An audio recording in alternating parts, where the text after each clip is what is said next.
¿De qué hablamos cuando hablamos de que una organización aprende? Hablamos de que puede hacer cosas que antes no podía hacer. Esa es la idea. Es decir, no se trata de que una persona pueda recitar sonetos que antes no podía recitar. Es que la organización como conjunto puede hacer cosas que antes no podía hacer. Esta idea aparentemente simple claramente tiene su complejidad, porque si no todas las organizaciones estarían haciendo todo lo que quieren hacer. Y no es tan sencillo.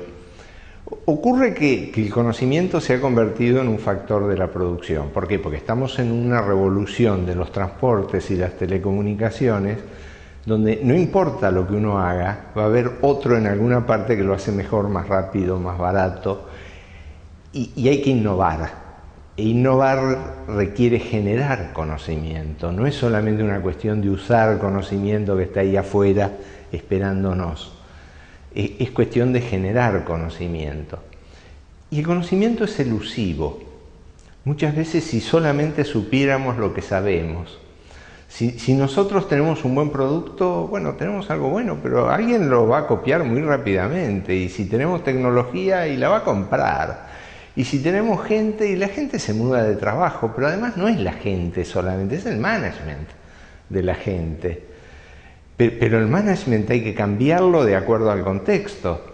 Y eso requiere una cultura que permita cambiar el management. Y eso requiere valores que permitan cambiar la cultura. Fíjense que cada uno de los elementos es más inasible, es más abstracto que el anterior. Y por eso es más valioso, porque es precisamente más difícil de copiar.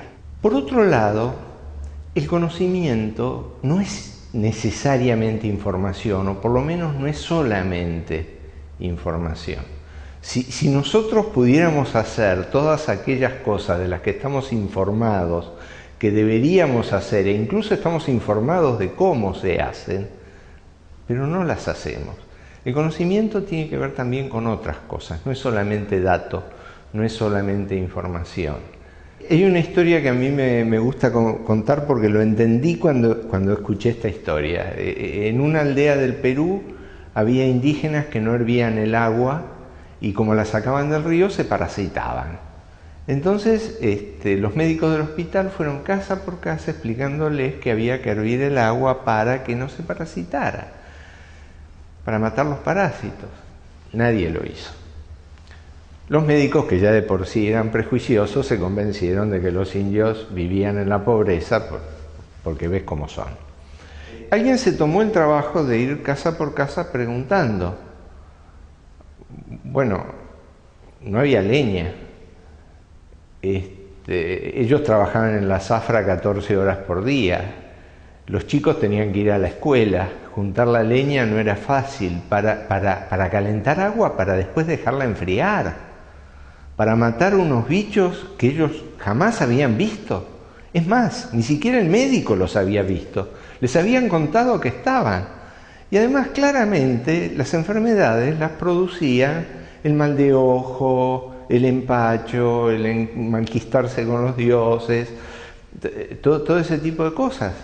Fíjense que la actitud de los indígenas era tan racional y tan inteligente como la de los médicos. Lo que había era una terrible diferencia en las creencias, en el sentido de las cosas. Nadie hace cosas que no tengan sentido, y sobre todo en la calidad del vínculo. Si ellos hubieran podido confiar un poquito más en los médicos, probablemente lo hubieran hecho, aunque no lo hubieran entendido. Y muchas veces cuando uno pone proyectos en marcha en la organización, y uno los encuentra absolutamente lógicos y absolutamente racionales y absolutamente buenos para todos y demás, debería preguntarse, ¿racionales desde qué mirada? ¿Buenos para todos? ¿Para quién? Y demás. Y entonces estamos hablando de un tipo de conocimiento que varía con la calidad del vínculo. No es lo mismo el conocimiento en una organización donde todo el mundo está peleado con todo y hay intrigas y todo el mundo le oculta información a los otros, que en una organización abierta donde hay intercambio, donde se puede hablar de lo que sucede y sobre todo desde donde se respeta el conocimiento ajeno. Hace muchos años me ocurrió que yo trabajaba en una organización, antes de estar full time en una universidad, y la gente de marketing había hecho un folleto que la gente de operaciones lo había entregado, para variar, 3 semanas tarde, después que había vencido la promoción.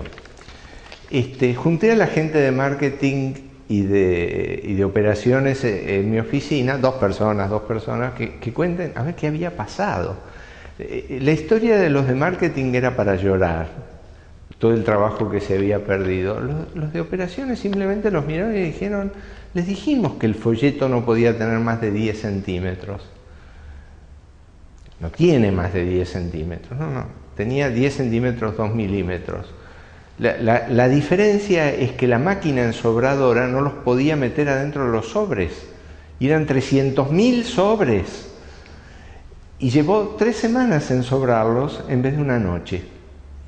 3 milímetros en marketing no es nada. Si una persona de marketing mira mucho 3 milímetros es para echarlo. Si una persona de operaciones no entiende que 3 milímetros es la diferencia entre sí o no, no es una persona de operaciones.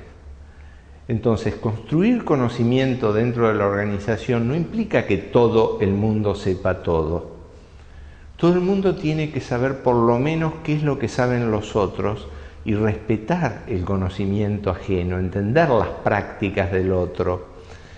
Y es una función contradictoria de la dirección de una organización que por un lado tiene que profundizar el conocimiento de cada una de esas islas, pero por otro lado tiene que hacer puentes para que esas islas puedan trabajar juntas.